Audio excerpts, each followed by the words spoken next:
ඔව් අද අපි වීඩියෝ එකකින් කතා කරන්න බලාපොරොත්තු වෙන්නේ රාජ්‍ය සේවයේ නියුතු ඔබ දැනගත යුතු වැදගත් කරුණක් අඩංගු වීඩියෝ එකක් තමයි අපි මේ අද ගෙන එන්න සූදානම් වන්නේ. විශේෂයෙන්ම ඔබ දන්නවා පසුගිය අයවැය යෝජනා අනුව රාජ්‍ය සේවකයන්ට ලබා දෙන 10 month එක එහෙම නැත්නම් ආපදා ණය මුදල ලක්ෂ 2.5 ඉඳලා ලක්ෂ 4ට වැඩි කළා කියලා. මේ වැඩිවීමත් එක්ක බොහෝ දෙනෙක් මේ ණය මුදල ඉල්ලුම් කරලා පසුගිය නොවැම්බර් දෙසැම්බර් මාසවල ඒගොල්ලෝ ලබාගෙන තිබුණා. ඉතින් මේ ණය මුදල ආපහු ගෙවෙන විදිහ ගැන ගොඩක් දෙනෙකුට අවබෝධයක් නැහැ. විශේෂයෙන්ම දෙසැම්බර් ඔක්තෝබර් මාසයේ ලෝන් එක හම්බ වෙච්ච කට්ටියගේ නොවැම්බරේ ලෝන් එක කැපිලා ඇති. ඒ වගේම නොවැම්බර් මාසේ ලෝන් එක හම්බ වෙච්ච අයගේ දෙසැම්බර් මාසේ පඩියෙන් ඒ ලෝන් එක කැපිලා ඇති. ඒ වුණාට සමහරු මේක බලලත් ඇති. සමහර කට්ටිය තවම බලලත් නැතුව ඇති. ඉතින් මේ පිළිබඳව තියෙන தත්ත්වය පිළිබඳව පැහැදිලි කරන්න තමයි මේ වීඩියෝ එකකින් බලාපොරොත්තු වෙන්නේ. අපි ආපදා ණය ගැන පොඩ්ඩක් බැලුවට පස්සේ මීට ඉස්සෙල්ලා ආපදා ණය ලක්ෂ 2.5ක් තමයි අපිට ලැබුණේ රාජ්‍ය සේවකයන්ට. එතකොට ඒ ලක්ෂ 2.5ක මුදල වසර 5කින් තමයි අපේ කපාගත්තේ. ඒ කියන්නේ වාරික 60කින් තමයි කැපුණේ. එතකොට අපේ වාරික 60කින් කැපෙනකොට ලක්ෂ 2.5 වාරික 60කට බෙදුවට පස්සේ අපිට සාමාන්‍යයෙන් ලැබෙන්නේ මාසෙකට රුපියල් 4166ක වගේ වාරිකයක් ගෙවන්න. එතකොට මේක සාමාන්‍යයෙන් ආසන්න වශයෙන් 4200ක් වගේ තමයි අපේ වැටුපෙන් කැපෙන්නේ. එතකොට ඒකට තව එකතු වෙනවා 104ක පොලියක්. ඒ පොලියත් එකතු වුණාට පස්සේ සාමාන්‍යයෙන් රුපියල් 800ක 700 ගණනක වගේ මුදලක් එකතු වෙනවා.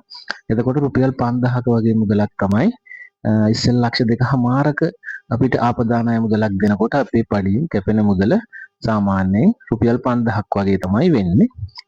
නමුත් මේක පසුගිය අයවැය යෝජනා අනුව රුපියල් ලක්ෂ 4 දක්වා වැඩි කළා. ලක්ෂ 4 දක්වා වැඩි කළාට පස්සේ මේ කැපෙන විදිහේ යම් වෙනස් වීමක් සිද්ධ වෙලා තියෙනවා. දැන් ඒ ගැන කතා කරන්න තමයි මේ මොහොතේ අපි ලෑස්ති වෙන්නේ.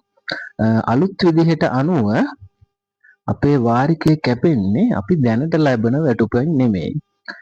එහෙම නැත්නම් කොහොමද කැපෙන්නේ? මේක කැපෙන්නේ 2027 ජනවාරි මාසේ අපිට ලැබෙන්න නියමිත මූලික වැටුපෙන් 10%ක් තමයි වාරිකයේ විදිහට අපෙන් කපා ගන්න. එතකොට සම්පූර්ණ වාරිකය වෙන්නේ එතකොට 2027 ජනවාරි මාසේ අපිට ලැබෙන්න නියමිත මූලික වැටුප සහ මූලික වැටුපෙන් 10%ක් සහ ඒකට තව 100ට ඒගොල්ලෝ කියන විදිහට 4.2ක පොලියක් එකතු වෙලා ඒ දෙකේ එකතුව තමයි අපේ වැටුපෙන් කපා ගන්න. අපි මේක උදාහරණයක් ආශ්‍රයෙන් බලමු. අපි හිතමු 2027 ජනවාරි පඩිය මූලික වැටුප රුපියල් 80000ක් තියෙනවා නම් එතකොට මේ දෙසැම්බර් මාසේ කියන්නේ 2025 දෙසැම්බර් මාසේ වාරිකය හැදෙන්නේ මෙන්න මේ විදිහට. එතකොට 80000න් 10%ක් කියලා කියන්නේ එතකොට සාමාන්‍යයෙන් රුපියල් 8000ක් විතර වෙන්න ඕන. ඒකට තව ඒගොල්ලෝ කියන විදිහට පොලිසියට 4.2ක්. එතකොට ඒ 4.2ක් ඒ 8000ට එකතු වෙනවා. එකතු වෙලා තමයි පොලිය හැදෙනවා කියලා ඒගොල්ලෝ කියන්නේ. එතකොට අපි බලමු දැන් මේක කොහොමද සිද්ධ වෙන්නේ කියලා. එතකොට දැන් අපි මේක බැලුවොත් එහෙම අපිට ඉස්සෙල්ලා මේක අවුරුදු 5කට තමයි එහෙම නැත්නම් මාස 60කින් තමයි අපේ 10 month එක කපා ගත්තේ. නමුත් දැන් කැපෙන විදිහ අනුව දැන් මම උදාහරණයක් පෙන්නුවේ රුපියල් 80000ක මූලික වැටුපක් ලැබෙන රජයේ සේවකයෙක්. එතකොට එයාගෙන් 10%ක් කියලා කියන්නේ 8000ක්. එතකොට දැන් ලක්ෂ 4ක 10 month loan එකක් අපිට ලැබෙනවා. එතකොට ඒ ලක්ෂ 4 අර 110 වෙන රුපියල් 8000න් බෙදෙනවා. බෙදුනට පස්සේ වාරික 50ක් එනවා. එතකොට මේ ලක්ෂ 4ක අපි ගත්ත මුදල අපෙන් කැපෙන්නේ වාරික 50කින්. ඒ කියන්නේ මාස 50කින් තමයි කැපෙන්නේ. ඒ කියන්නේ අවුරුදු 5කින් නෙමෙයි, අවුරුදු 5ක් වුණොත් වාරික 60යිනේ. අපිට මාස 50කින් තමයි කැපෙන්නේ. ඒ කියන්නේ අවුරුදු 4කුත් මාස 2ක කාලෙකින් තමයි මේ නව ක්‍රමයට අනුව කැපෙන්නේ. මේ මම ගත්ත උදාහරණයට අනුව මේක මේ මාස ගණන වෙනස් වෙනවා තමන්ගේ මූලික වැටුප අනුව. ඉතින් අපි ඊට පස්සේ බලමු පොලියත් එක්ක මේ වාරිකය කොහොමද මේ උදාහරණයට අනුව හැදෙන්නේ කියලා. අපි බැලුවොත් එහෙම දැන් අපි උදාහරණය අනුව ලක්ෂ 4ක් අපේ 10 month loan එක. එතකොට රුපියල් 80000ක මූලික වැටුපක් තියෙන එක්කෙනෙකුගෙන් 10%ක් කියලා කියන්නේ රුපියල් 8000ක්. ඊළඟට ඒකට පොලි එකතු වෙනවා ඒගොල්ලෝ කියන විදිහට 4.2යි.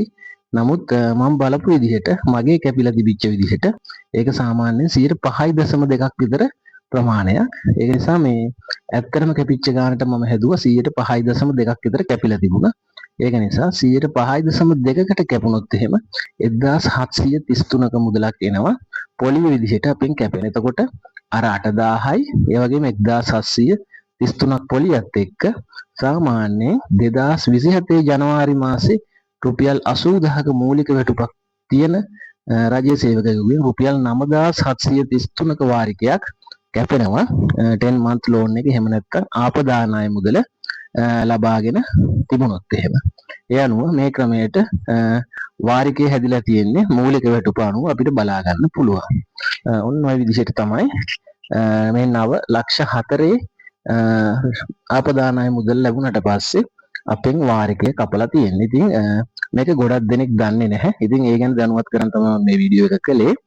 ඉතින් ඒක නිසා ගොඩක් දෙනෙක් දන්නේ නැති හන්දා මේක හැමෝටම දැනගන්න ෂෙයා කරන්න. ෂෙයා කරලා ඉවර වෙලා හැමෝටම දැනගන්න අරින්න. මේ වීඩියෝ එක හොඳයි කියලා හිතෙනවා නම් ෂෙයා කරලා අපේ channel එක subscribe කරලා like එකක් දාන්න.